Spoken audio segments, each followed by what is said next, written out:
Ladies and gentlemen, welcome to the podcast, the Drafted Up podcast. That's Nick, that's Theo, and I'm Max. Goodbye. Oh, thanks. Welcome in. Oh, yeah, today, quarterbacks for the 2026 Scouting. NFL draft class, and we're only doing quarterbacks for summer scouting because What the people want. It is. We didn't get the great quarterback class last year. It was Exactly. really Cam Ward, and then you loved My baby. Jackson Dart, and Shadur was there, and a bunch of other guys. But this class, to me, this might be overhyping a bit, and maybe we are overhyping because of last year's lackluster class. But this class feels like 2024 draft class. It could. A lot. Like, there's no Caleb Williams in this class, or even Drake May in my eyes. But, like, I think we could look potentially at 5 to 6 quarterbacks going in round one if they all do declare. I think we can get 6 or 7. Yeah. Yeah, no, I agree. If everything falls in the right way, for sure. This is nothing but projection, obviously. That's all what summer scouting is. It's us looking forward to these guys next season and looking at what they did last season, trying to piece it together. We got 3-year starters. We got multi-year starters. We got 1-year starters. We got a guy that started maybe 3 games because someone got hurt last season. It's all over the place here for sure, dude. So I'm excited to see what you think of these guys. I think we have the same 10 guys, I believe. Yeah, we are going to go through the same 10 players, so it'll make it nice and easy. This isn't a top 10 list. We're not going to rank them out for you guys. We're just going to... Speak for yourself, Okay, sir. well, I don't have a ranking set, so... I mean, I probably could do a ranking if I had to, but yeah, summer scouting, I'm excited. And then next week, we are going to do our way too early mock draft. Yes, sir. Full send into 2026. Full mock draft, 32 picks. That's going to be a doozy, dude. I'm excited for that. Yeah. A lot of talent. It could literally go anyway. None of those guys could possibly go in the first round. It would be hilarious because in a year, dude, it could all change. It could all get turned upside down. Cam Ward wasn't projected to be the first pick of the draft, let alone a first-round pick draft. Yeah. Jaden Daniels did the same thing his second year at LSU. He skyrocketed into the first round. It happens every year where there are 3rd, 4th-round projected guys. As of right now in the summer, come the end of the college season, there's a good chance a handful of them are first-round projected guys. Yep, absolutely. Like, there's even a chance there's a guy we don't even talk about today who ends up 100%. sneaking into round one. So that's the fun of college football and the scouting process. And there's also a chance that we talk about 10 guys and 6 of them don't come out. And then we're talking about them in 2027. Exactly. We'd be talking about these guys for multi-years. I know there's one guy on here that particularly plays for my Miami Hurricanes who we've been talking about for the last 3 years, dude. So I'm excited. Yeah. Shout out Max for the little intro there. Drafted Up Podcast. You know where to find us. Spotify, Apple, YouTube.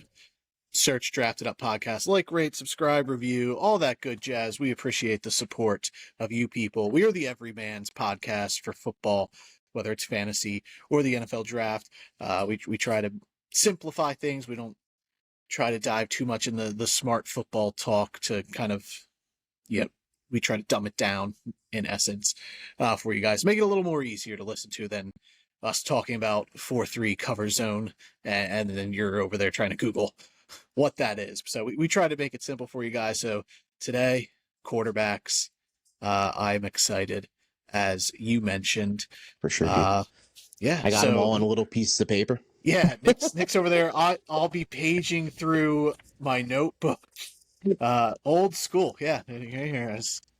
Got my notebook here with player notes and whatnot. I was in the process of switching mine to actual lined paper before you sent me the link. So I have 2 of my guys on actual lined paper that I transferred over, but the rest are all on scrap pieces of paper from work today. I was transferring my notes from my phone to paper, and we're here though. We got it done. Yeah, and then after next week's episode, like I said, we're doing the mock draft. We're focusing 99% on fantasy football. So we're going to start our positional rankings, divisional predictions, stuff like that. We'll throw some summer scouting in here and there, kind of just pop in on some guys we're watching and whatnot. But that'll be more focused once college football starts and we get some new tape for these dudes. For sure. All right. Who you want to start with? I mean, I really don't care, man. I got Mendoza at 10. If you want to start there. It's funny because that's literally the last person I was writing up before we started recording. Oh, Fernando. Yeah. Only 10? I could tell you he would not be 10 on my list. I mean, I was just doing the 10 guys we were doing for this. If I had to actually do a full top 10, he probably wouldn't be in my top 10. Well, but he is someone. Wouldn't be in your top 10? No, he'd probably be like 11 or 12. I don't like Mendoza. I don't like Mendoza at all. Wow. Literally, I have 5 things written good and then a list of negatives. Wow, we're starting hot. Yeah, I don't like Mendoza at all. Because Fernando Mendoza could probably creep into my top 5. You wouldn't even sniff it, doggy. Not even on my list. Yeah, no chance. There are a handful of guys that we're going to talk about where I'm just like, there's no chance I would take them over Fernando Mendoza. So, Fernando Mendoza, formerly of Cal, he transferred to Indiana this year. He's a redshirt junior, 21 years old, big body, 6'5", 225. Kurt Signetti over there at Indiana, he's got a type. It's big quarterbacks. Yeah. Curtis Rourke. Hello. Yep. Similar build. Much better athlete, though, Fernando Mendoza, compared to Curtis Rourke. Curtis Rourke was a legitimate statue. He couldn't move, dude. Mendoza can move better than Rourke. He does eat barely. Sacks. Absolutely. Barely. But he moves. He's got stone feet, better. Dude. He's got stone feet. But he moves better than Curtis Rourke. Well, yeah, sure. One of those golden statues that move every hour, like those people playing a statue, move better than a real statue. So I guess. I get what you're saying. Yeah, but I do. For under my negatives, I do have very iffy athleticism. Like he does move around. It is not sufficient. I got a barking dog in the background. For sure. That dog is loud. For sure. But he turnover worthy plays as well. He has a ton of interceptions, and he does a little loose with the ball when he's moving around. A little? He does have a fumbling problem, so does need to work on that. But I think the transfer to Indiana is going to be really good for him, and that's where my projection. Hope so. Yeah, the tools are there. I see the tools for him to be an NFL starting caliber quarterback. Like he feels like a Pittsburgh Steeler. It's because he's huge, dude. He looks like Big Ben out there playing, dude. He's not as like athletic as Big Ben. Big Ben was huge and he could move. He could break sacks, but Mendoza, dude, like you said, he's got legit NFL size, and I will give him that any day of the week, obviously. He's got good zip on his passes. I love that, and decent touch on the sideline passes. Good accuracy on the deep ball, which I love. I do love that. And he has the arm level to hit all 3 levels, short, mid, and deep, which I love. But his throwing form, dude, is wonky as hell. I hate his stance. I mean, he needs to get more consistent with his release and the ball at the high point. Bad form shows a lot when he's getting pressured. He eats sacks. He had 40 sacks over the last 2 seasons, I believe, or if not just last season. If the pocket breaks down, though, I think the play's over. It's a wrap. Like, he needs an elite offensive line and a clean pocket to succeed at the next level. And there's just not many quarterbacks that get that. Like, if you need that, that's a huge red flag. And I don't know. I just think once the pocket breaks down, he just panics and it just all comes crumbling down. I think his tape at Indiana this year is going to be much better. I think it was a Cal issue. That's what I took. No, I would agree to that. I think it was a schematic thing. Cal just wasn't a good football team, and I think it just kind of all fell apart for him there. Now he gets to go to a team who's going to play a ton of competition. Indiana doesn't play a joke schedule. He's going to see the Big Ten, so he's going to play some good defenses. So this will be a testing point here for Fernando Mendoza, but I love how tough he is. He's willing to stand in the pocket and take the hits and make the throws. He'll eat hits. And he climbs. I also he saw the field really well, all levels, goes through his reads when he does get the clean pocket. That's the thing. He needs that clean pocket to really develop what's going on. You brought up his throwing motion. There is a guy in the class who has a way crazier throwing motion than him. Yes. Which and his isn't great. So the fact that his isn't the worst is a testament. And it's weird because it's not like his throwing motion isn't consistent at all. He literally has like 2 to 3 throwing motions. When the pressure breaks down, he has a different throwing motion completely than when he just has a clean pocket. I want that clean pocket throwing motion consistently. If you can give me that 9, 8, even like 9 or 8, 10, 9, 8 or 9 times out of 10 throws. Sorry about that mix up. That's what I want. And I'm not getting that 80%, 90% from him. I'm getting like 40, 50% clean throwing motions. And the rest are just out there like he really like side arms the ball. He's so weird throwing the ball. Yeah, and he gets real far back. He will whip it back. Yeah, and I think that's what leads to a lot of the fumbling issues. Throwing the ball. Yeah. But he's one of the better guys at throwing his receivers open. I noticed that. I noticed a lot of these guys. They're more. They got to see him guys open. I got down here that throw the receivers open. There are a couple. But I thought he did a really good job there, and I thought he did really good at manipulating defenses when he got the chance to a Cal. Like I think my thinking here is projecting him with Indiana, and I think it is going to help him take the next step. And I think we're going to see him fix some of those flaws. And they got a Shanahan running things there in Indiana on the offense, so he's going to get some pro style stuff. We'll see how good he is against much better competition. But projecting forward, I think there's a world where Fernando Mendoza is a first round pick. Right now, I would not say he's a first round guy, but he would be probably 6 or 7 for me if I had to rank these guys. I would have him at 11 looking at my actual list. My 10 is Miller Moss from Louisiana. Louisville. Yeah, I just wanted to do the same 10 guys, but I have Mendoza at 11. He's right outside my top 10, and I really don't care for Miller Moss. I have him and Mendoza equals, but these 9 guys ahead of both of them, I honest to God love. I love all 9 of them. So I'm just in on them. There are 2 guys I really don't like. I know. One of them is probably the guy I would probably talk about next. He's my 9. I also, one of the guys we're not going to talk about today, Darian Mensah, Tulane transfer. Played Tulane, transferring to Duke. Weird transfer. They're kind of on the same level. For sure. In terms of, but better competition in the ACC. Mensah's got a little Russell Wilson to him. Like, he would probably be in my top 10, but I didn't do a full dive on him just yet. Jalen Daniels is a guy also that is very intriguing to me. Yeah. He had a lot of ups coming into last season. There was a lot of buzz about him, and then couldn't stay healthy, and then the Kansas started off very bad, and it just kind of fell apart for him. But he got better once he got back from his injury. For sure. Yeah, he's a guy that I'm really interested in watching this year. He's a guy I think that can take one of those steps. And that's pretty much what all of this is. These guys are, if they can take the steps, they could be first round, second round picks. It's not going to happen for all of them. We're going to talk about Carson Beck at some point today, and he's a guy that was last year widely considered QB 1 or 2 going into the season, and now we're talking about him barely not one of the top 10 quarterbacks in the class. I know people have him outside of their top 10 in this class. I'm talking about Carson Beck. Welcome back. I didn't go anywhere. I just turned my camera off. Okay. I was yelling at the dog. But yeah, so a lot of these guys that might be highly touted now, they're just not going to be considered draftable or even top prospects. So the NFL is a weird thing. It's not like basketball. Basketball, once you're considered a top prospect, you're going to get drafted early.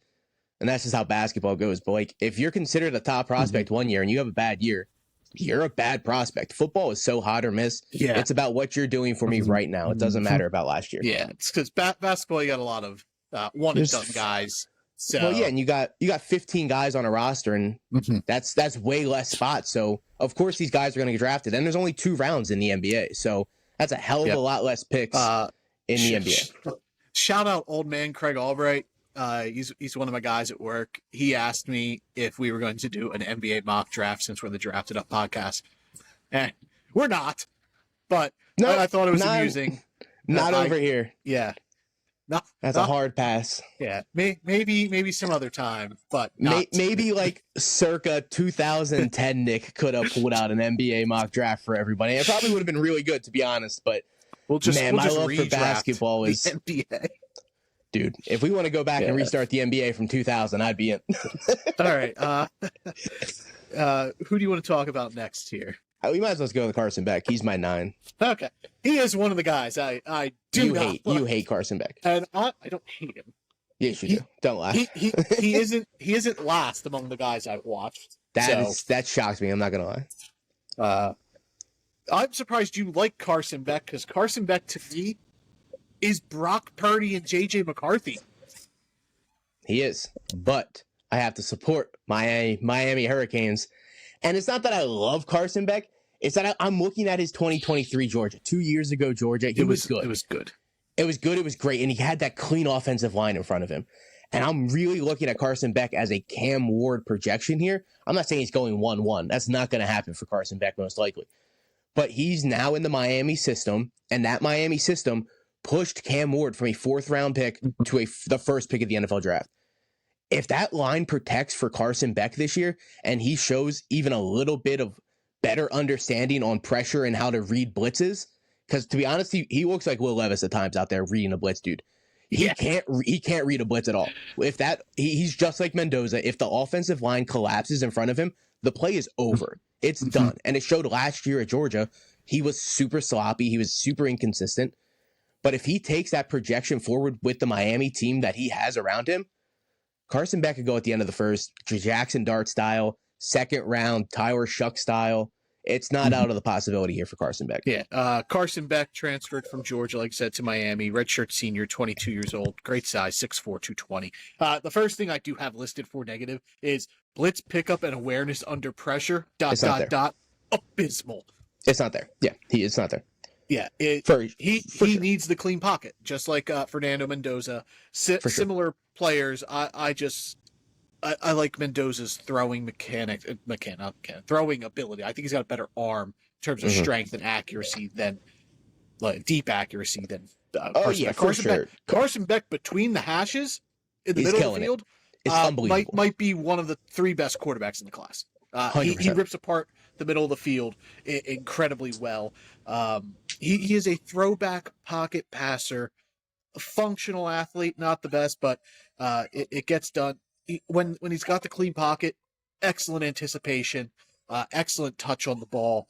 There are, it's all there. It's all there. Yeah, he's really active pre-snap as well, picking up blitzers, so good reading pre-snap. the defense and the coverage, which is insane to me. He's so good at reading like defensive coverage. He can easily pick apart a defense when if it's zone, if it's any of that. But when it comes to defensive line, he cannot pick up the blitz whatsoever. And it's insane to me that you can read your secondary so well, but you can't read for the blitz and pick up and adjust and slide the offense to the left, slide the offensive line to the right. You need to be able to make these pre-snap adjustments in the NFL. And he's so good at it in college, but come on, dude. You need to learn how to read a blitz, dude. And I'm praying that it happens at Miami. I'm not saying Cam Ward was the best of it. Cam Ward played excellent hero ball at Miami. He was keeping plays alive with his feet. Carson Beck's probably not going to be able to do that. But like I said, he was a lot of people's QB1 last summer. He was a 4-star recruit coming out of high school. 2-year starter at Georgia, multi-sport athlete. He had a baseball scholarship as a freshman in high school. So that just shows what kind of athlete he is. He's got good NFL size, which you brought up. Really clean, really smooth form, which I love. His nice fundamentals. He's really good at finding the middle of the field, which you brought up, super accurate in that range. Good touches on pass, high football IQ. He'll pick your defense apart in the secondary. Super good pre-snap, excellent at identifying coverage. But he is truly abysmal when it comes to reading the defense for pass rush. And once that line breaks down, it's over. And that's Carson Beck's downfall. If he can show that he's able to pick up on blitzes and make the right adjustments towards that, it's going to cook, dude. And I think Carson Beck can plan out. But again, he's going to need that offensive line.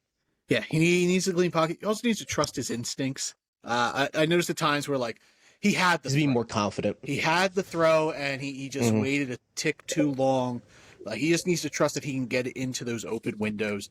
Like, the tools, the intangibles, they're there. It's a lot of Carson Beck's game for me. It just seems to be mental for him. Mm-hmm. And he's just not focused. And it's already started in Miami with the girlfriend drama. That's why he transferred over there. And then apparently he cheated on her.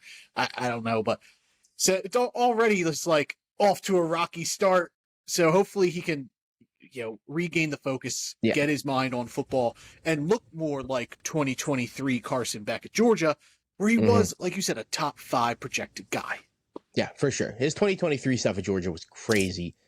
But look at the team around him. Like, Georgia's going to stack you up regardless if you're the quarterback. You're going to have talent fully around you on offense, and the defense is going to be stacked. Look at all the guys getting drafted out of Georgia. But last year, man, was absolutely terrible for Georgia with him. And it was rough to watch. I'm not going to lie. It was a huge step back, and that's not what you want. You want to be taking step forwards. Like, a lot of these guys did this year. A lot of these guys took steps forward this year, and now we're projecting them to keep taking steps forward. So it's hard to project a guy to take a forward step when they took such a big backward step. But yeah, and he was also dealing with fuck with Carson Beck. Elbow and shoulder he was hurt. Injury. Yeah. So not to use that as an excuse, but he's going to Miami. They have a great left tackle. Offense fires on all cylinders. If their defense played like it did last year, though, and they're in a ton of shootouts, I don't trust Carson Beck to be that guy to win shootout after shootout after shootout like Cam Moore did. He doesn't have that sort of confidence. But Miami brought in Minnesota's Golden Gophers defensive coordinator, so they're working on improving. So we'll see where Miami. They also have Bain, who's going to be one of the top defensive ends come next year. So I expect Miami's defense to take a huge step forward. I think it's actually going to be pretty good this year, judging by the pieces they brought in and the freshmen that are going to play this year. I think Carson Beck's got a good talent team around him, and I think it's going to work out. All right. Who's next? John Mateer. Oh, baby. Your boy. Top 5, John Mateer, baby. I truly believe that. I could not put him in my top. I love him.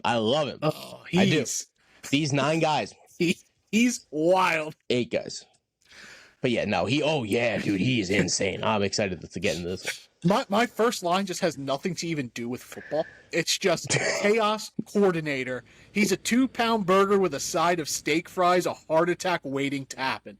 Like, I was going through heart palpitations watching this dude. Like, he plays a style of football I've never seen whatsoever. Yeah, and that terrifies me at the next level, dog. I'm not gonna lie to you. That terrifies me for the NFL. Yeah, oh, absolutely. He is. But I'm excited for him in Oklahoma. I'm just excited. John Mateer, Oklahoma, transferred from Washington State. He backed up Cam Ward. Redshirt junior, 21 years old, 6'1", 224. Doesn't have the ideal size. But he is so undersized, dude. Yeah, but he plays so tough. He's so competitive. He's so physical. He's the guy with the throwing mechanics. Yes. When you brought up Mendoza. This dude throws the ball like a shortstop. 100% sidearms. Yeah. From the ear.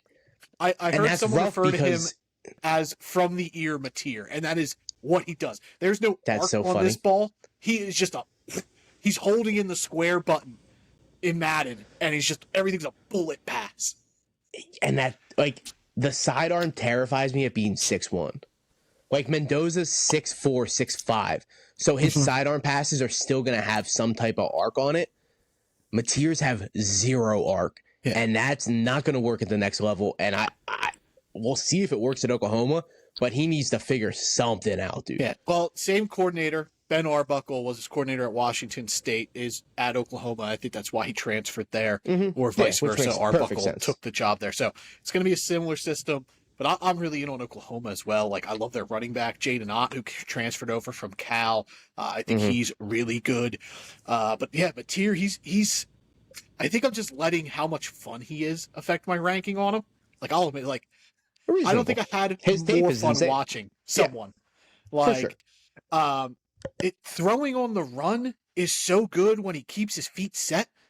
Like, his arm strength is great. Like, his natural arm strength, because he doesn't throw with lower leg drive. Like, you want to keep that front he doesn't leg have a base slanted. He is in the air, but his natural arm strength is incredible. It's insane. I can't imagine how good his arm would be if he works on his footwork. And I hope that is the plan this year there at Oklahoma, that they're just Hopefully. working on keeping his feet set, because he's got good feet. They're really quick. He climbs up into the pocket at times. He's really sudden. Great at the run play action, the RPO stuff. Great runner. He had 1,000 yards rushing in college this past season. Yeah, which is insane. Yeah, but and he looks like a running back too when he runs. He's fast, dude. Yeah. Like when he's in open space, he looks like an actual running back. And that's partially due to his size. He's like 6'1", 220. That's the size of an NFL running back. So when he gets out in space, he is an actual threat. His play style is what I want in a Madden quarterback, in a video game quarterback. Oh yeah, for sure. To me, I want to see him take this next step. And to me though, like if he came out in 2026, he'd be the prototypical, like he's the guy I want to be my backup quarterback because he has no fear. He's not going to play safe football like you see a lot of quarterbacks come in and they're just playing safe, trying to manage the game. That's not in John Mateer's MO. He is going to play insane and make you go through all the emotions. Like I said, he throws like a shortstop, really weird throwing motion. His feet are rarely set, which affects his accuracy. But he's so aggressive, but like he doesn't have a ton of turnover worthy plays. He misses high a lot. Like he's constantly overthrowing dudes, and that's just with his footwork not being set and him just slinging it. There were some times I did see him arc some passes, and I'm just like, do that some more. But that'd be nice. Sans Kyle Williams, this dude didn't have a ton of weapons, and he made it work. Like it was so much fun there in Washington State. John Mateer is just, let alone like if he never pans out as an NFL guy, he is an incredibly fun to watch college player, and I hope he thrives in Oklahoma. Hopefully, dude. And that's what it's coming down to. He's going to Oklahoma now, so he's playing legitimate competition. Not that Washington State's any slouches or anything, but Oklahoma's a big-time school, dude. So we've seen multiple quarterbacks come out of Oklahoma and get drafted very high. But yeah, dude, like you said, dude, 3,000 passing yards and 1,000 rushing yards this season. That's crazy, dude. That is literally a Madden NFL franchise kind of season. Like you're just fucking around with these guys, Kyler Murray, and you're just running all over the place, Lamar Jackson kind of style. But yeah, dude, like he's a one read and then he's off, dude. If his first read's not open, he needs to learn how to process. He needs to learn a better form. He needs to work on his base. There's so much stuff. It looks like he just hit a vape. You're pulling me on the podcast. That was perfect. Sure. You're pulling a Mike McDaniels over here hiding the vape on the Thanksgiving Day game. But yeah, dude, he's so twitchy out of the pocket. He can easily break sacks, and he's so fast. He's so twitchy. There's a lot to love about him. He's all speed, no finesse, no touch though. Get me a good base, get the ball up in the air, and get the ball moving downfield, dude. That's what I want, dude. And he's all gas, dude. And that's what you want out of your quarterback. Breaks.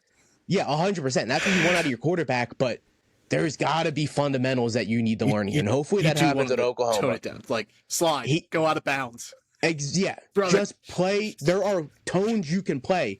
You don't need to be going 110% every single time. At points, he's looking like a legitimate ballerina out there. He's throwing the ball with like both feet off the ground at some point. He's like jumping complete. And I'm like, what are you doing? And like my heart stops every time it happens. And 50% of them are completed. So I'm just like, that's not a great completion percentage. But my God, that play was amazing, dude. So yeah, I do like Mateer. But he's so... Man, he could never take an NFL snap in his life, and it would not shock me. It would not surprise me. He's going to be a lot of just like open. It's him, and there's another guy. We'll get to him that I think are just going to be vastly different for a lot of people. Like some people you're either going to love them or you're going to hate them. There's really no in between with like John Mateer, and I'm in. I'm personally in. Yeah, I want to be in for sure, and I'm really excited for Oklahoma. Yeah, I really want to see him take the next step this year, because if he does, he could be a top 5 guy. Yeah, he has the skill set for sure. And that's another thing I want to quickly talk about. Like the current NFL quarterbacks being drafted, like the rookies, have such an impact on the next year's class. So like when Anthony Richardson bombed out and like, come on, he's been a bust. These quarterbacks that have played very few games that are all just athleticism and traitsy, they're not going to be drafted high because of Anthony Richardson.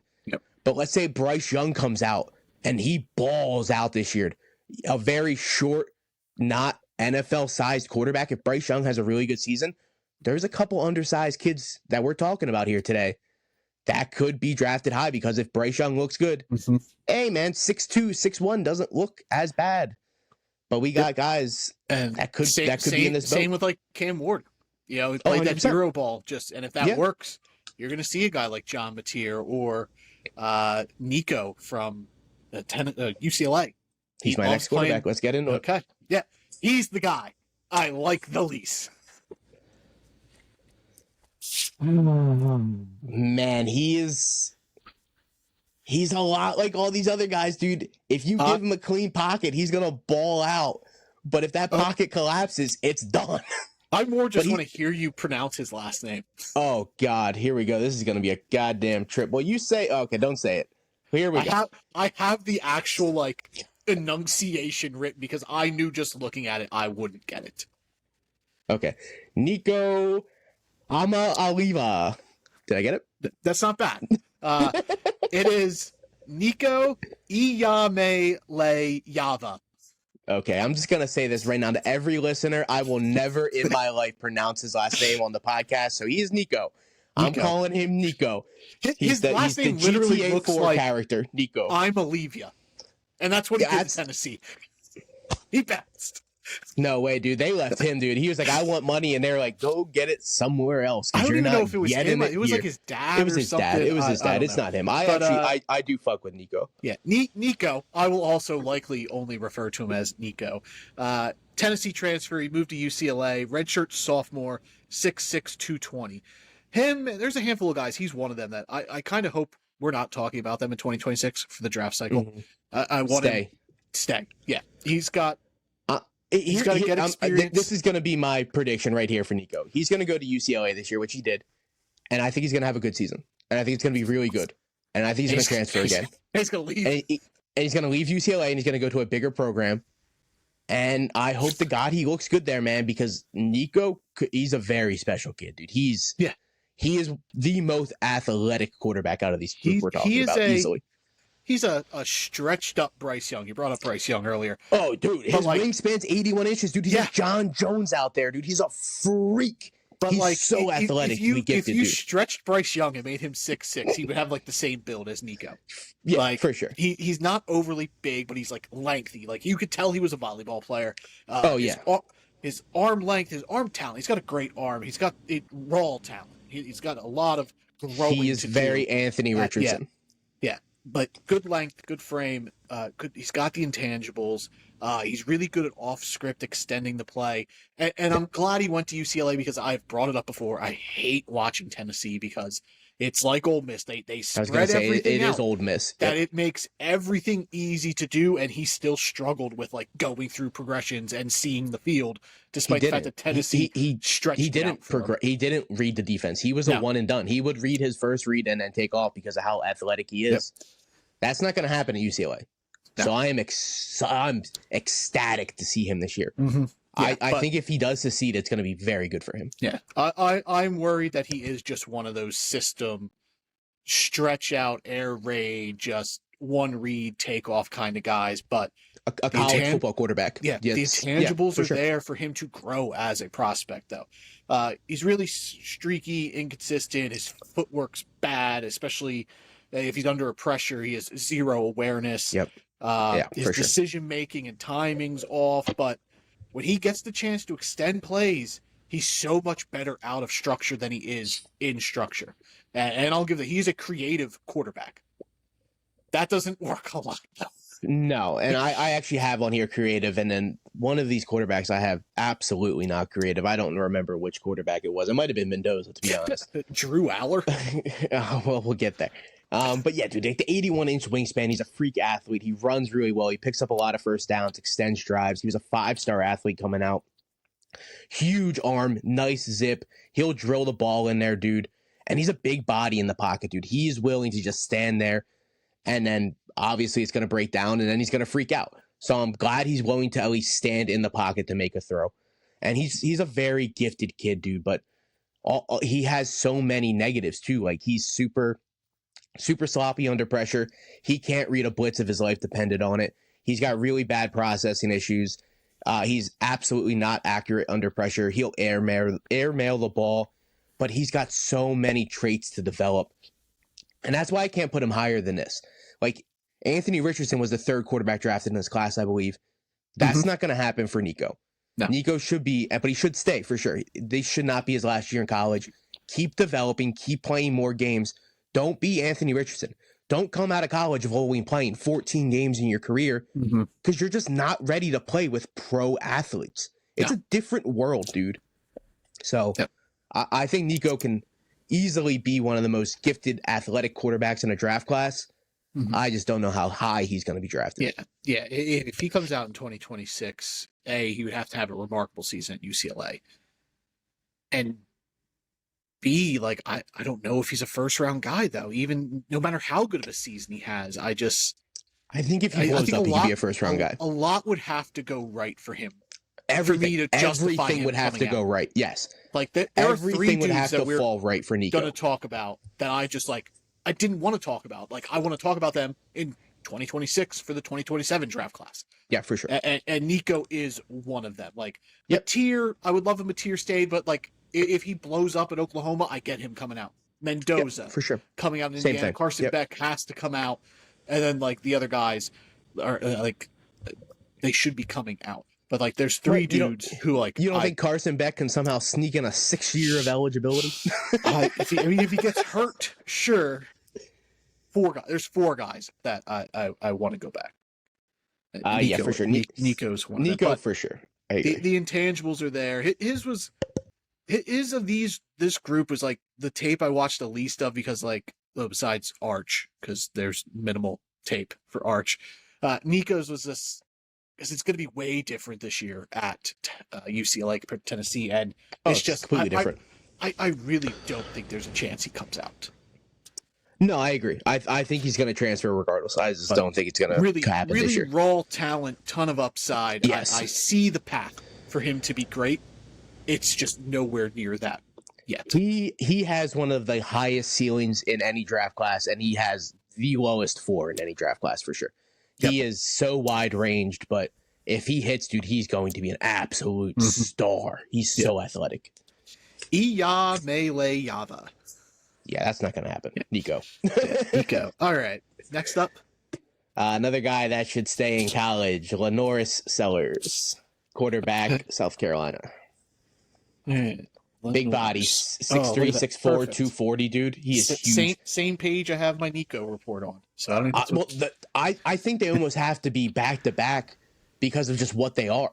They are both so traitsy, and it's just about if they can take every developmental step forward to become a really good quarterback. And I think Sellers has a better ability to do that than Nico. I think Sellers could easily be the first pick of any draft class if he takes the steps forward that I personally think he's going to take. I just think these five guys I have above him are all really good quarterbacks right now. Even one of them that only played a couple games. All of them are really good quarterbacks right now. Sellers, I got to see more, dude. And I hope to God I see every bit of it this year for Sellers because I love that kid, dude. He is big. He runs. Like I said, he's 6'3", 6'4", 240. He gets a lot of Cam Newton comps, and I see it. Like, he picks up ground like Cam Newton. I got a comp for Lenor Sers. I don't like giving out comps, but I got what one. You got? What you Dante got? Culpepper. Love it. Absolutely love it, dude. Culpepper was 6'6". Yeah, 6. Yeah, for sure. Hopefully, if we have a young audience. Culpepper, dude, style. Yeah. Old Vikings quarterback, early 2000. He was Randy Moss's quarterback, dude, and he was wailing that ball deep to Randy Moss, dude. And Sellers has the arms to do that, dude. He's like, okay, he's a huge body, power runner. He'll run through college kids. It's not going to happen at the next level, obviously, because you're a quarterback. These guys he's running through in college, they're SEC football players. These aren't just they're kids that are going to get drafted. Conference. Yeah. No disrespect. Sorry for the American Conference catching strays, but they're not the SEC. And Lenor Sers is moving some of these dudes like they're children. With ease, dude. He'll run people over, dude, for sure. Huge arm, very gifted. He's a 1-year starter, so he needs to keep taking the step forward. So it's a lot of projection, dude, but He just needs to read the defense a little bit better, especially safeties. Safeties confuse the hell out of Sellers, dude. And I picked up a note like, if you're hiding the safety coverage very well, there's a good chance Sellers is going to get it wrong. I'm going to call him Sanders a ton throughout this process. I already know that's going to happen. But safeties really get him wonky and messed up. Way less turnover-worthy plays. He does not care. He will try to thread that ball through 8 defensive backs if he has to. And, man, some of the times it's going to happen. I'm not going to lie to you. Some of his passes are on a goddamn rope 60 yards down the field. And it's some of the the most beautiful stuff you'll ever see out of a quarterback. So many traits, so many tools. He's got the it factor that you want out of your quarterback, and he's going to lead men at the next level. I really hope he puts it together this year at South Carolina. Yeah. Lenor Sers, South Carolina, redshirt sophomore. He is 19 years old. 6'3", 240. He's huge. But yeah, I hope he goes back. No one should be coming out of college that early. 19 he crazy. Does this year. I don't care if South Carolina wins the national championship, if this dude wins the Heisman. I want his ass back in Greensboro with the Gamecocks for another season. For sure.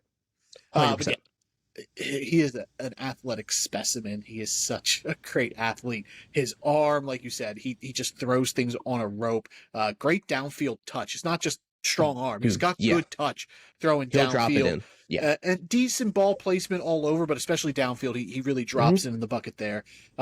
He did get better as the season went on, so like that's because like early on here he looked overwhelmed, he looked lost, like he couldn't do anything, and then as he got his footing and got acclimated to like playing college football, he got better.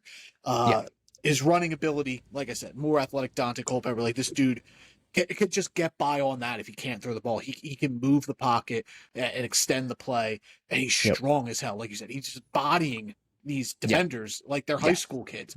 But yeah, his footwork, not good. And he is literally almost a high school kid. He's 19. Yeah.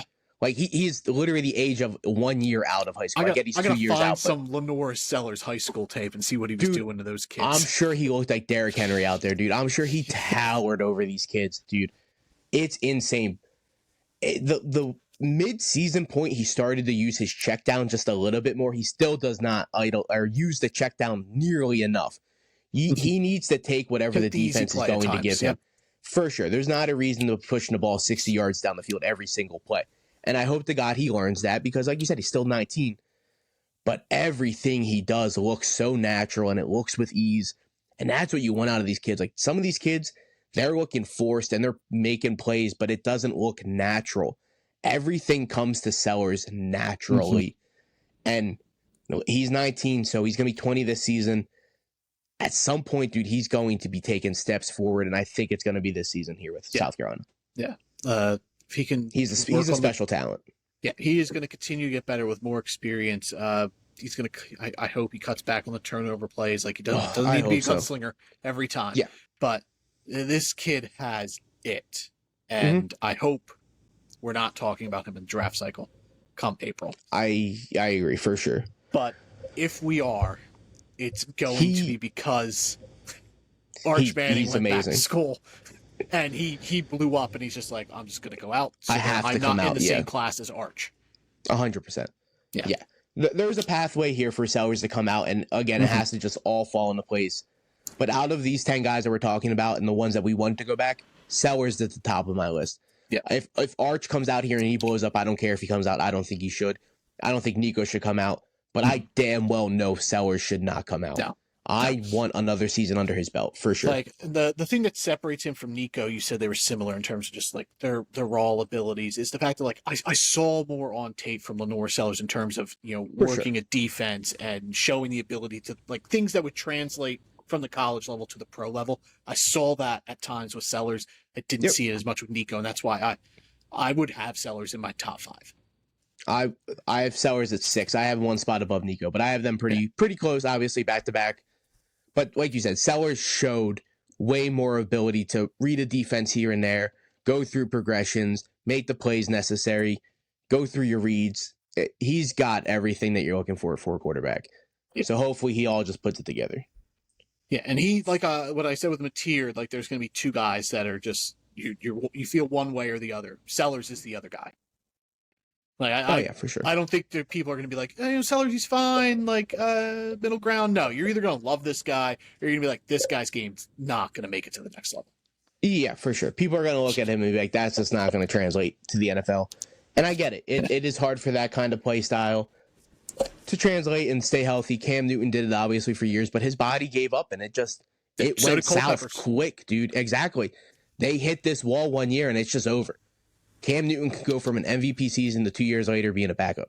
And it's hard to watch, but hey, man, Cam Newton had a hell of a run. Culpepper had a hell of a run. These guys were legitimate NFL superstars. Yep.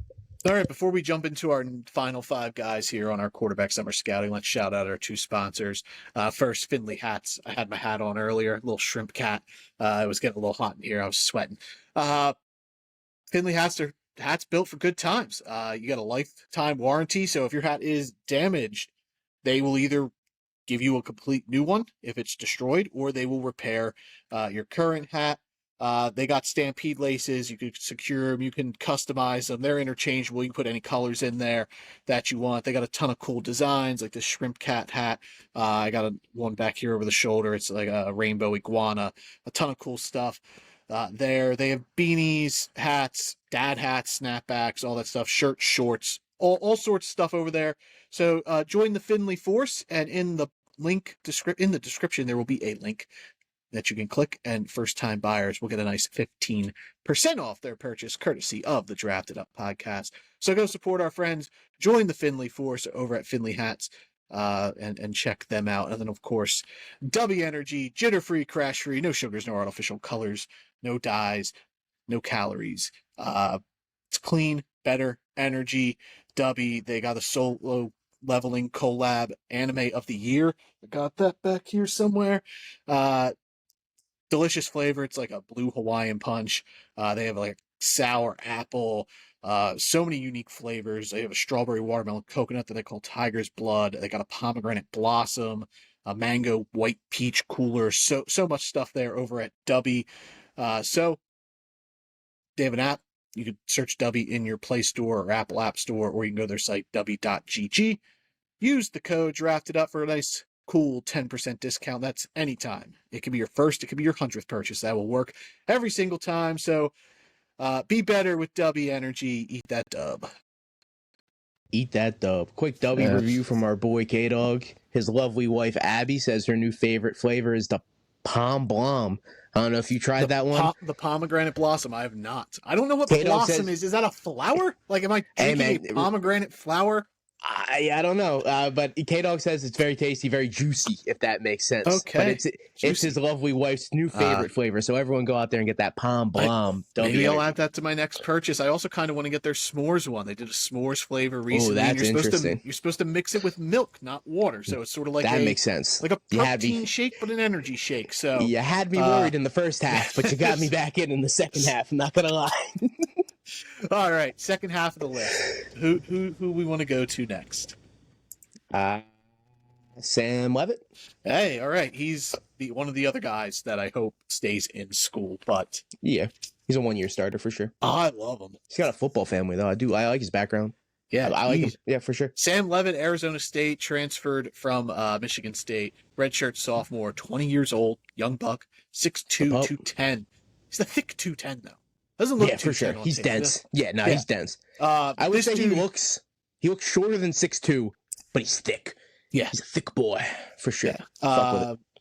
Arizona State, obviously, he was one of the fun teams to watch last year in college football because they had New York Giant, future legend, Knicks boy Cam Scatterbo on that squad. I'm so thankful that he is gone and off Arizona State now, so I can actually watch Sam Levit throw the ball more than 5 times a game.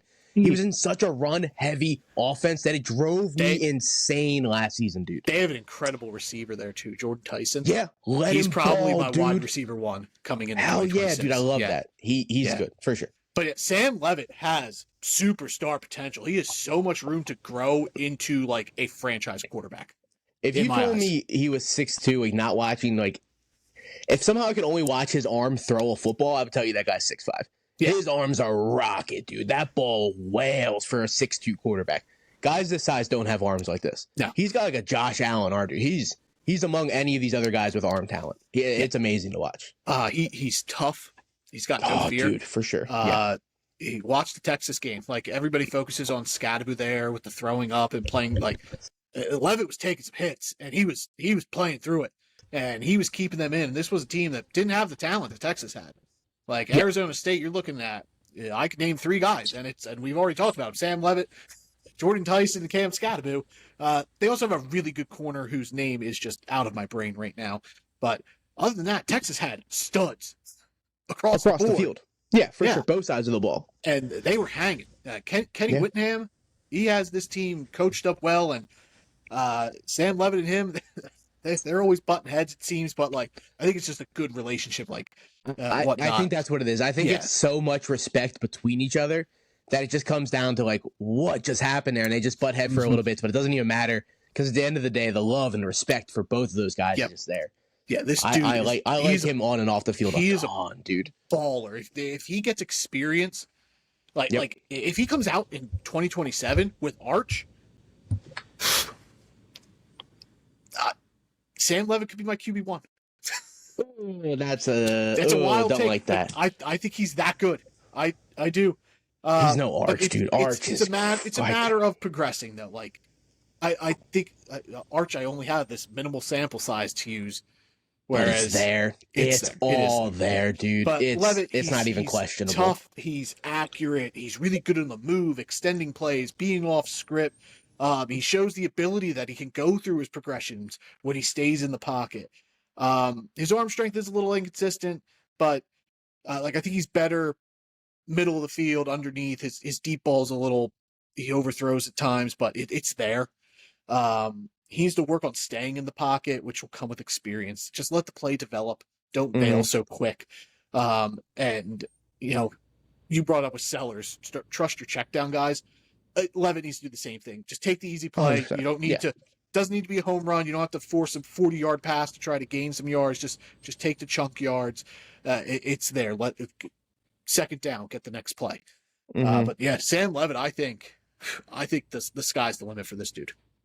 Yeah, he's another guy that's kind of all gas, dude. Like, it's just slow it down a little bit, dude. Just ease it up, and he's got it, dude. Though for sure, he's got a huge arm, especially for his size. Amazing zip, hits guys on the backside of dig routes, dude. He's got a rocket. That ball's in there on a line. He's got every tool a legit NFL quarterback would have. He's super light on his feet, which you love. We both recently see that movie, Life of Chuck, and there was a scene about leaving marks on a gymnasium floor, and she's like, oh, he won't leave marks on the floor because he's so light on his feet. That's Sam Levit.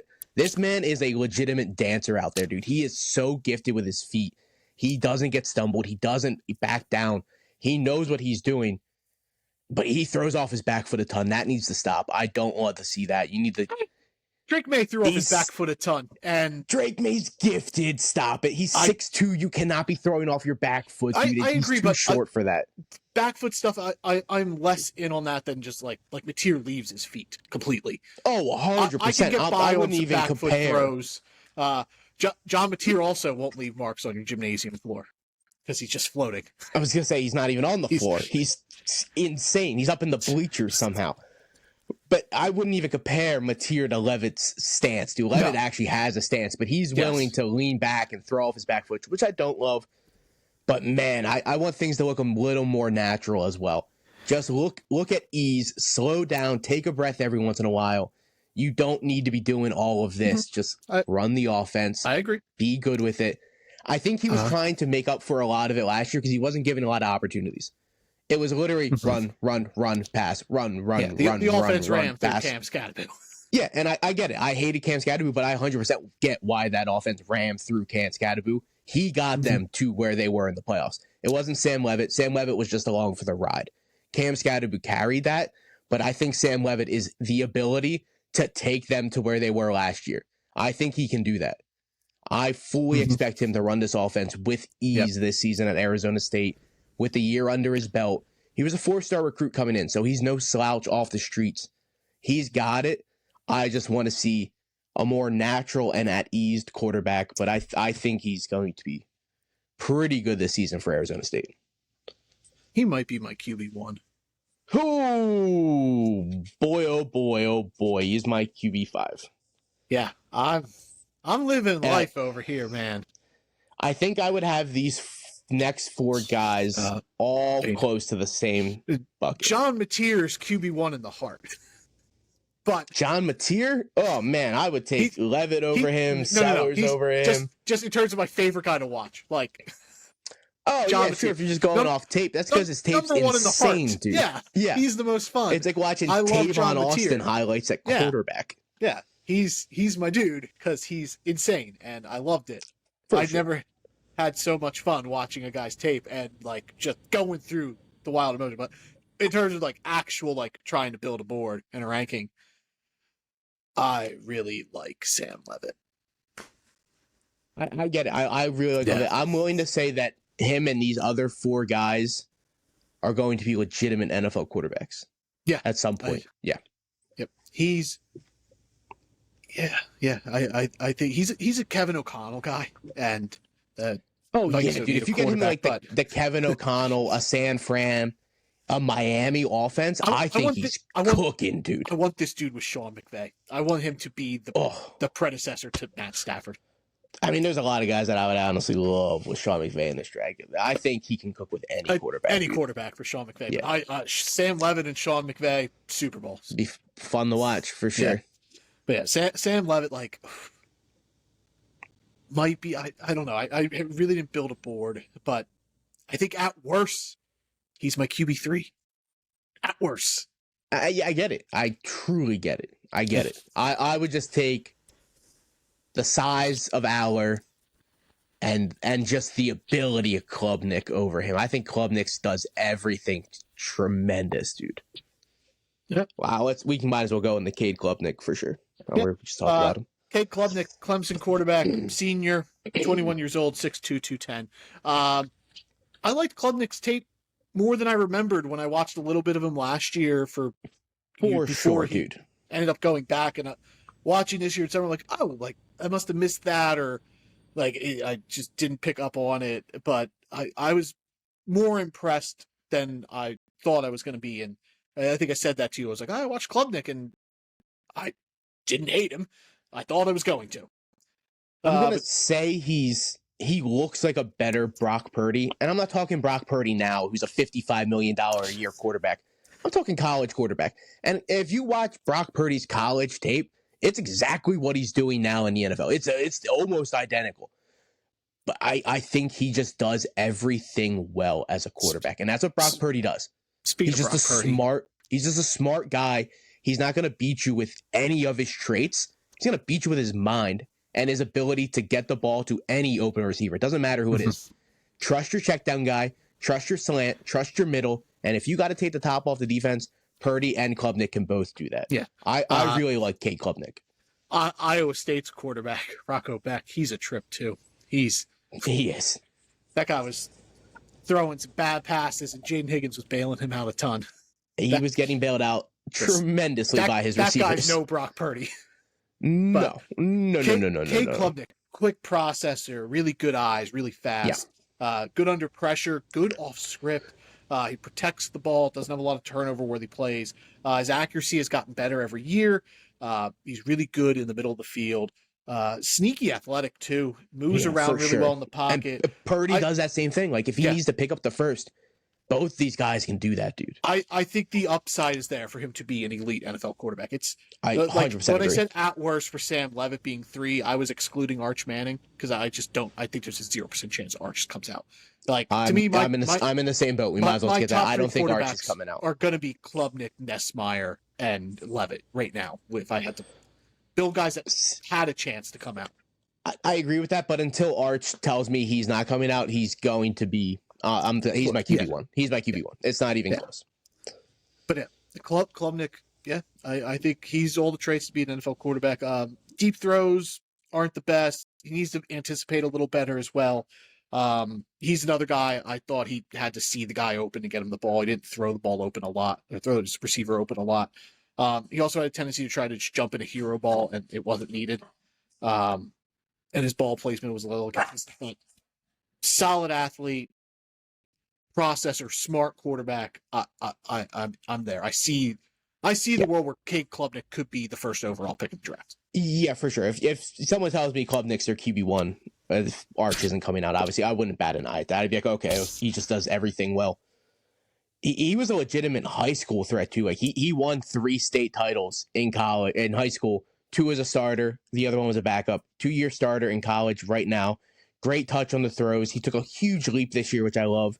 Decent arm. It's not special, but it's good. It'll get the job done. He's a leader on and off the field. Phenomenal locker room presence. And he just checks any box a coach asks for. He's sneaky athletic. He'll get the job done with his feet. And he sees pressure. And I have that with 3 exclamation points behind it because so many of these kids cannot read a goddamn blitz.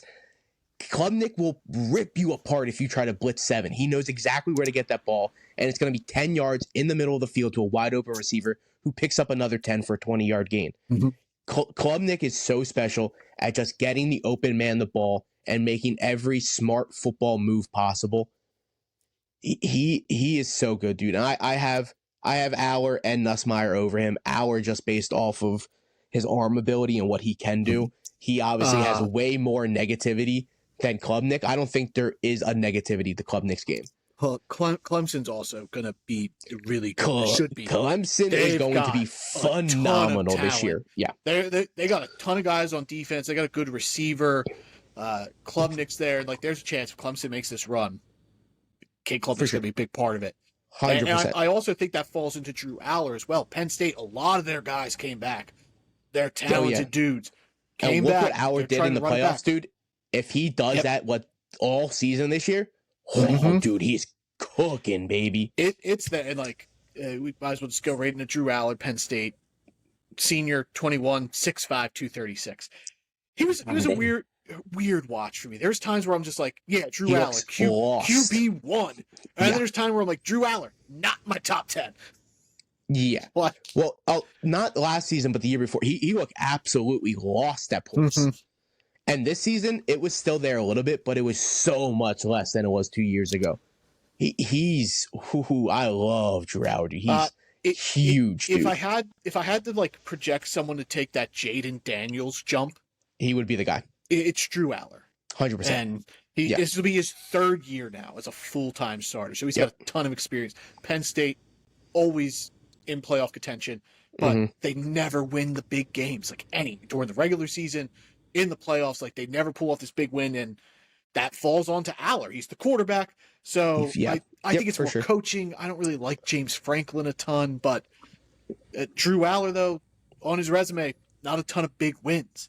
So even those big games, I'm not saying it's Aller's fault. He fades away at times in those big time games, which cannot happen this year. I need you to show up consistently in every big game you have this season, because Drew Aller has probably the most riding on his season this year. If Drew Aller takes that Jaden Daniels steps, he could be the top quarterback in this draft class. That's definitely not out of the realm of possibility. He was a 4-star recruit on ESPN, 5-star recruit other places, so it's mix and matched. He comes from a football family, which you absolutely love, so you know his football IQ is high. Crazy improvement this year compared to last. He looked lost at times 2 years ago, which didn't happen as much this year. Big body, big arm. He can read the holes in the field, so he knows where to get the ball. Didn't have many turnover-worthy interceptions, but he fumbled the ball a ton. So I'm not worried about him making bad throws, but you need to secure that ball a little bit. And he can run too, dude. He picked up 36 first downs this year. So like, he's big and he can just move. Once he gets going, he steamrolls. When you're watching him, like in the pocket, he looks like a statue. Like, he looks 100%. Like he has stone feet. But 100%. He does got a little giddy up. It just takes a while to hit that NOS button a little bit. But you got to get it going. He can move. He can't throw on the move, though. No. Don't ask him to do that. But he will live and die by any pass. He's going to make any pass he thinks he can make, good or bad. He's really good in the middle of the field, hitting the guys on slants, comebacks. Yep. But like, his deep stuff's all over the place. But yeah, he can't throw on the run.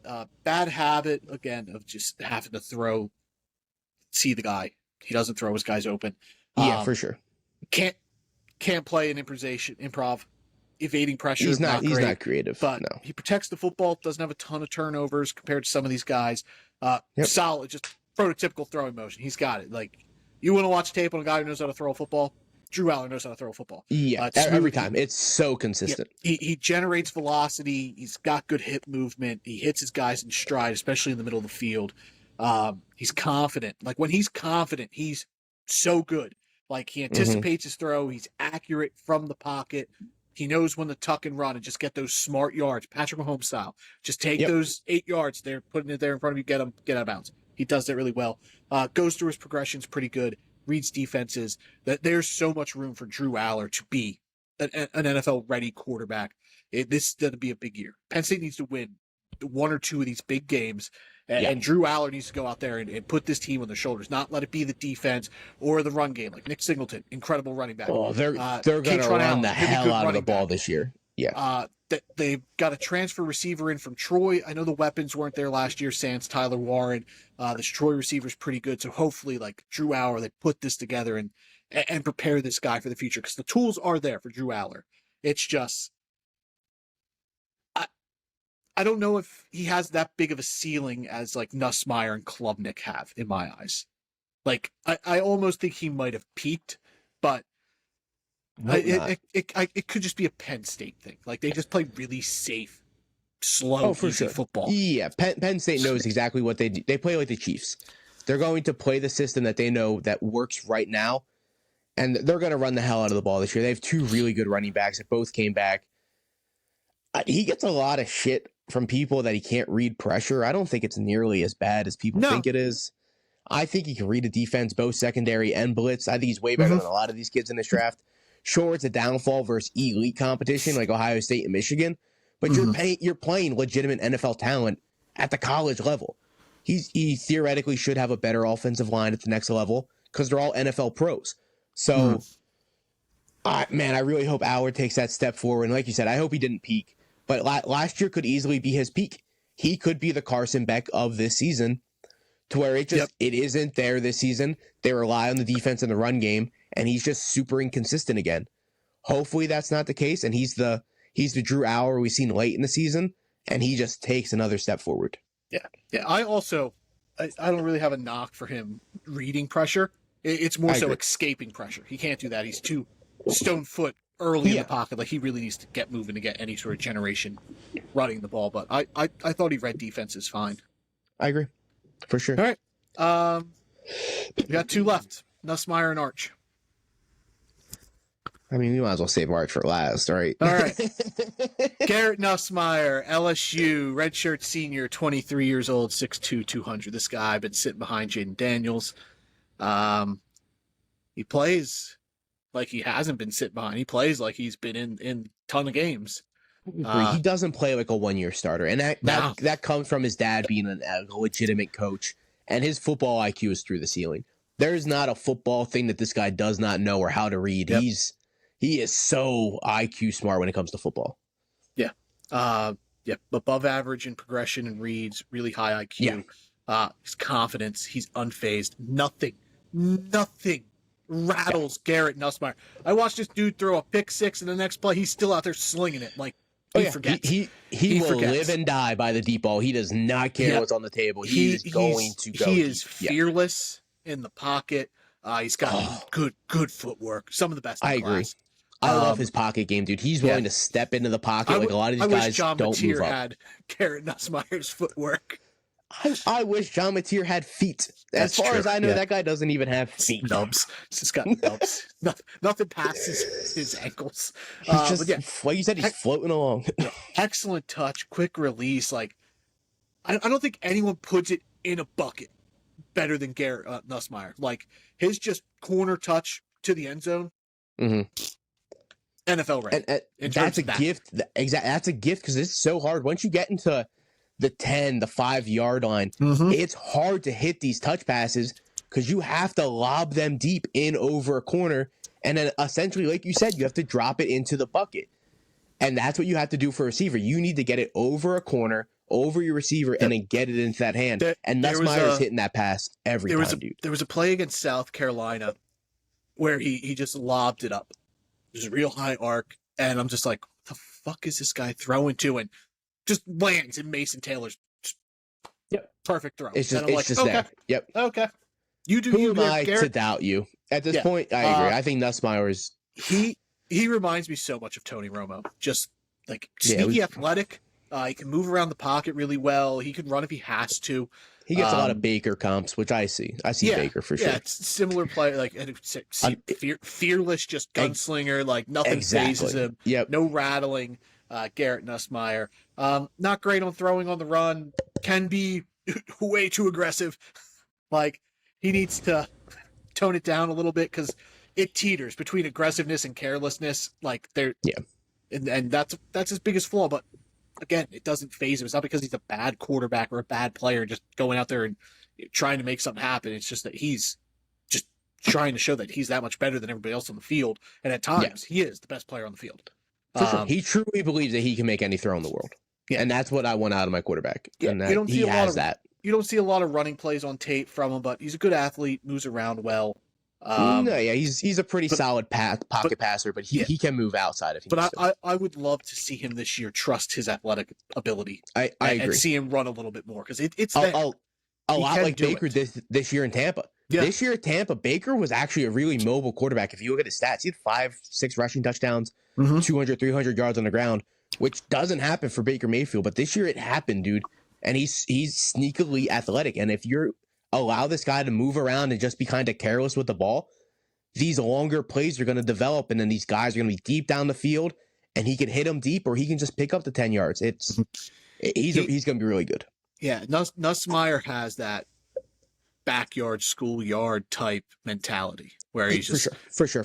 And whereas like John Mateer also has it, but he's like 3 grades lower.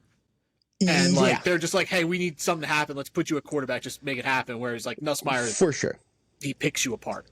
Like he's that 7th grader who's just way faster than everybody. So he's just out there running way faster, obviously. But Nusmeier's on the high school team, and he's got actual fundamentals, and that's what I want, dude. Look at the jump Jaden Daniels took year 2 at LSU. Going to LSU, yep. He was there first year, and he was fine. It was okay. But that second year, he became the 2nd pick of the draft. He was a dog his second year. Once you really learn this system, you take that step. Joe Burrow. Nusmeer, as well. Exactly. Nusmeer was already pretty good last season. Imagine what he's going to do this season, dude.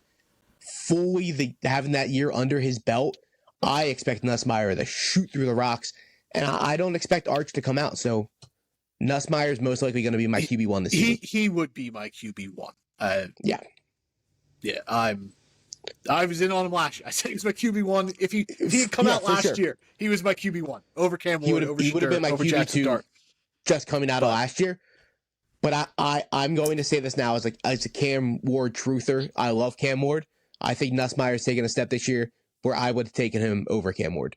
I wouldn't have last year, but come this season, I think I would take him over Cam Ward with the projection I see Nusmeyer taking. I expect him to be Joe Burrow, Jaden Daniels. I'm not going to lie. I think he's going to be an elite level quarterback at the next level. Yeah, it's all there, and like I love Tyler Shuck, but I would love him with his dad in New Orleans with Kellen Moore. There's still a chance, dude. There was a second-round pick, and Shuck's 25, 26. But I want Tyler Shuck to get like a legitimate chance. But I agree. I think Shuck's going to actually surprise people. I think he's going to be a decent quarterback this year. But if he comes out and he shows that he's just not it, they're not going to pass up the chance at an elite quarterback in Nusmeyer. Yeah. All right. Let's talk about him. Arch Manning. Let's get a hawk of shit for the internet. How can you have a guy at your quarterback 1? He played 3 games for Texas.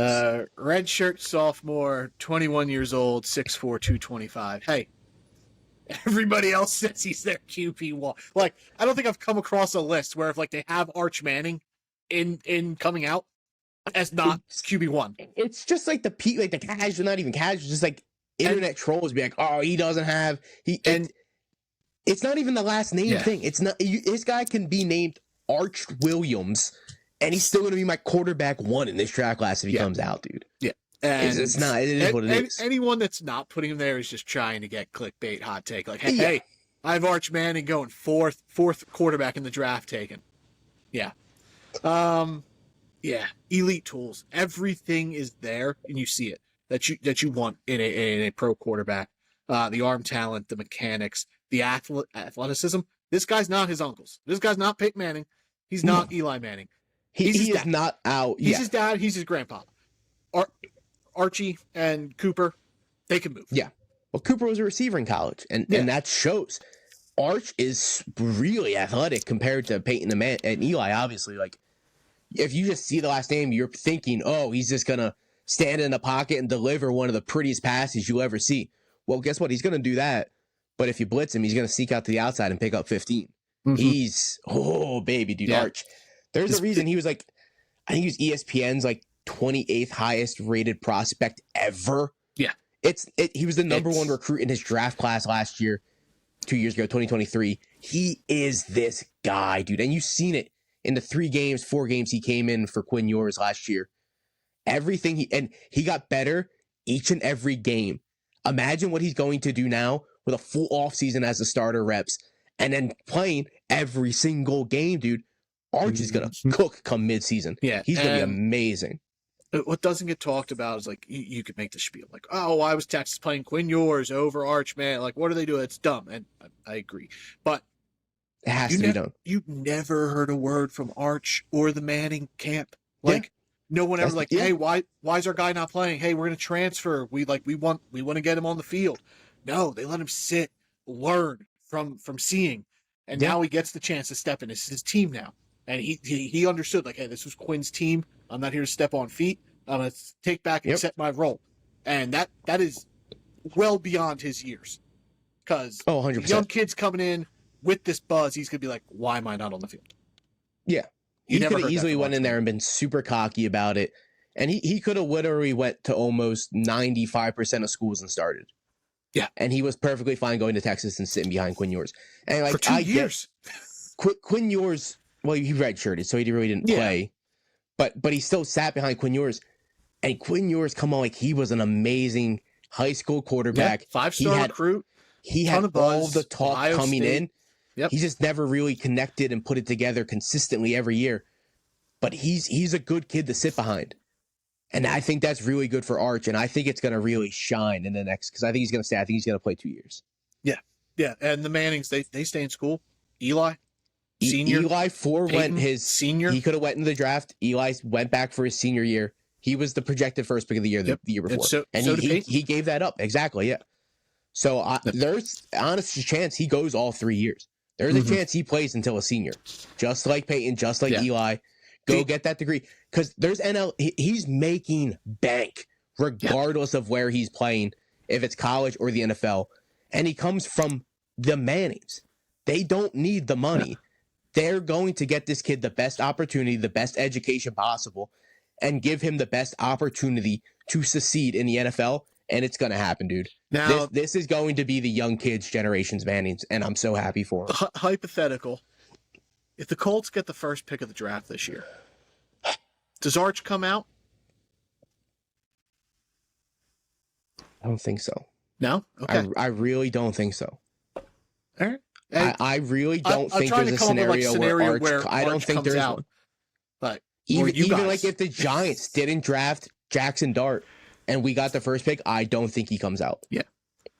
I also think there's less than a 1% chance that Arch Manning is in the draft class. But until he tells me otherwise, he is my easy QB1 in this class. I don't want everybody listening and watching to think we're just glazing the Mannings. But it's not even that. Like I said, if his name was Arch Williams, his traits, his leadership, his football IQ, his deep ball, his athleticism, his ability to pick apart a defense, great size, great athlete. He can escape a pocket. He can pass on the run. He can pass in the pocket. He doesn't need a lot of room to get his base and then make any type of throw he wants. He's it. He is the QB prospect that everybody wants. But there is room, though. There are, for sure, 100%. He doesn't read the full field. Great, no, and right now, most, but again, most kids who played 3 college football games, exactly. all the things that are his flaws are going to come with experience. experience and coaching, and it's all just going to happen here. Sarkisian, they have great coach. Amazing struggle coach. with blitz pickups at time and recognition and accuracy under pressure, but like those are all fixable things that are going to come with college experience and playing these high-level college programs in the SEC. That these flaws are manageable and he can build upon them. And like he's unfazed. He really is. Like that's a huge thing about it, dude. He's not arrogant. He's not cocky. He doesn't let the fact that, like I said, he doesn't let the fact that he's a Manning and he's this highly rated prospect get to his head. He's humble. He's out there. Like he could have forced his way onto the field in Texas, and they would have played him. They would have benched Quinn Ewers, and they should have benched Quinn Ewers last year after Quinn Ewers came back from injury. I love that they didn't bench Quinn Ewers. I truly love that. I think he deserved every bit of that because of what Quinn Ewers gave to that organization and that college.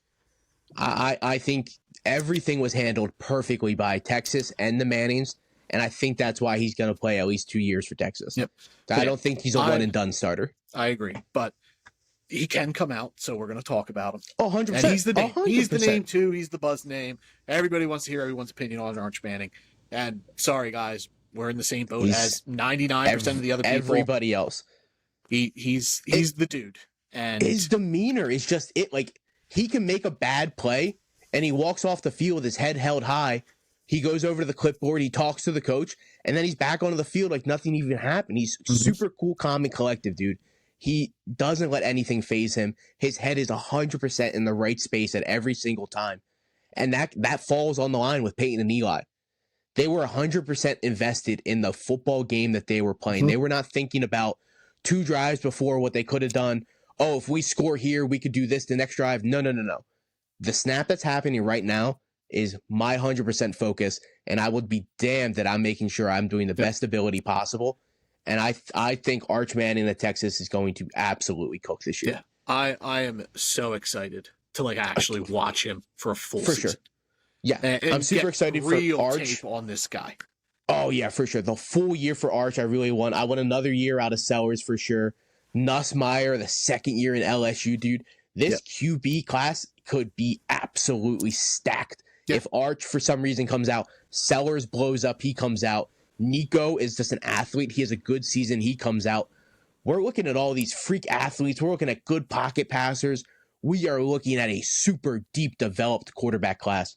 And it could all fall in line where there's 6-7 guys taken in the top 50 picks.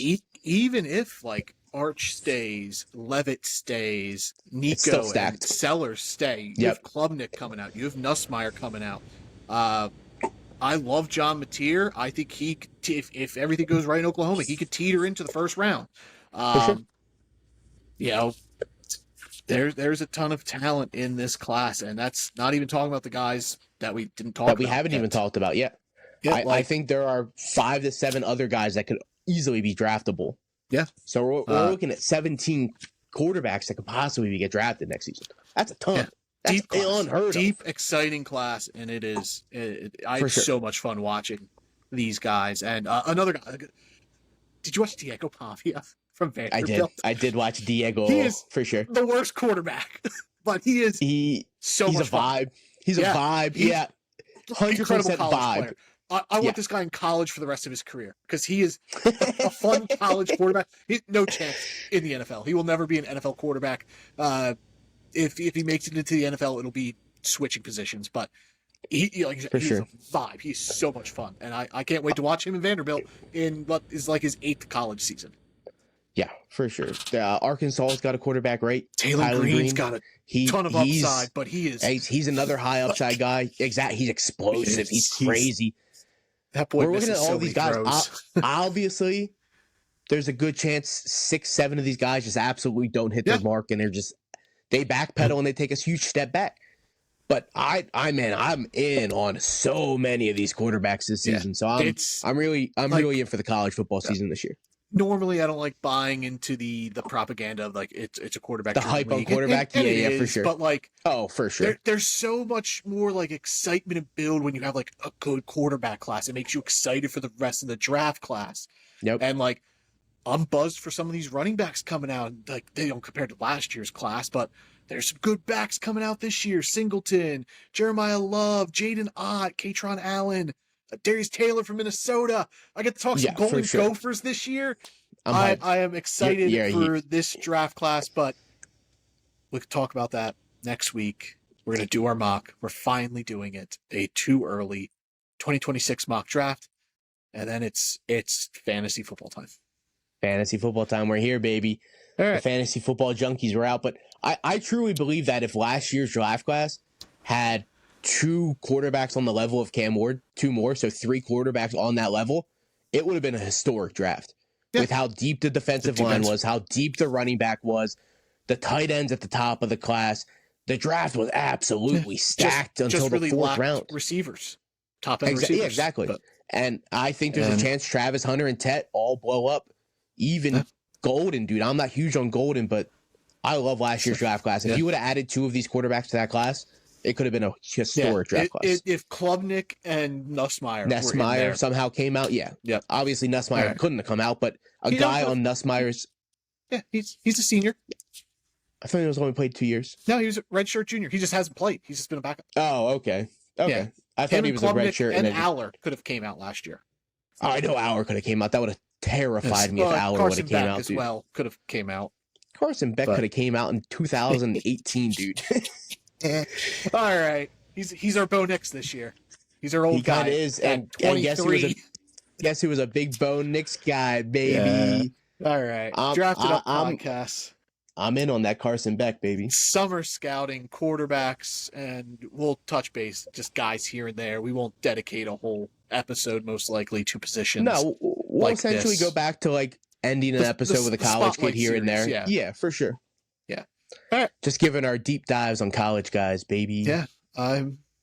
It was good. I enjoyed not watching tape for a while and getting into the quarterbacks. I'm just like, grinding, baby. I love it, but it was fun. I guess it's time for fantasy football. You know I'm dying to get into that fantasy talk, dude. I texted you the other day, dude. I'm hyped. I'm so a little more hyped than I am, but last night I started statting out some guys, and I'm like, okay, I'm getting back. Hell yeah. I'm like, I'm kind of feeling it. And I got to the Packers, and I'm just like, I hate it. Oh, you got to a team that you're like, they got 9 receivers. Who the hell is their number 1?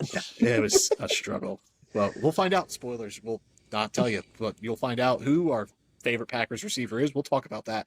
So we're going to talk about sleepers, draft values, all that kind of stuff coming up after we do the mock draft next week. Gems, bust, that's Nick. ADP, all the good stuff, baby. No Max. He left. He's in bed. He did. I was going to say, he's definitely in bed. You know where to find it. @DraftedUp_pod on Twitter if you want to do that. But more importantly, the show, Apple, Spotify, YouTube. Search Drafted Up Podcast, like, rate, subscribe, review, share. We appreciate all the support. We'll see you guys next week. Adios. Hell yeah. Bye.